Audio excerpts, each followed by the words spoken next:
flood control and irrigation dam from the Corps of Engineers. Mm-hmm. So Trinidad had a history of tremendous floods that literally wiped out the middle of town.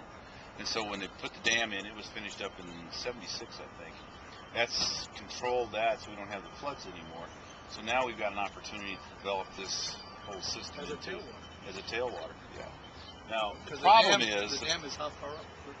It's about 3 miles up from here.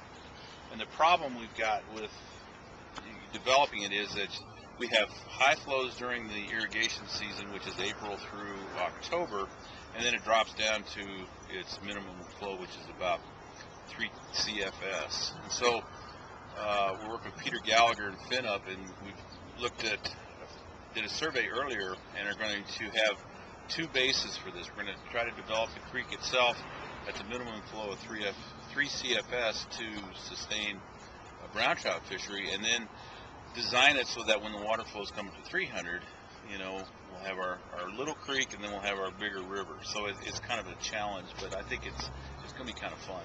I think with the right challenge, with the low flows, with the right channeling, with the low flows, I think it's going to be successful. Yeah, we've already got a pretty good idea of how the river's going to flow. Just a few modifications in some of the places, and so we shouldn't have to do a huge amount of construction, just a little bit of tweaking.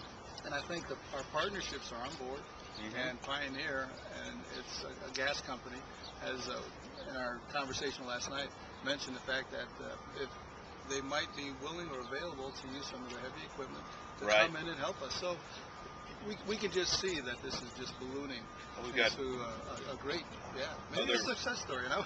I think so.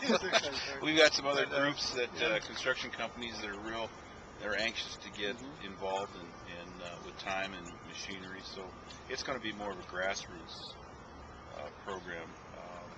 We're still out looking for funds, but the more that we can do internally, I think you get more of a buy-in from the folks in the community, and they take it as a project of their own. And, how much money do you guys need?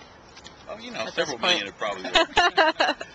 Several million, we could really get it cool, but we haven't even got to that point yet.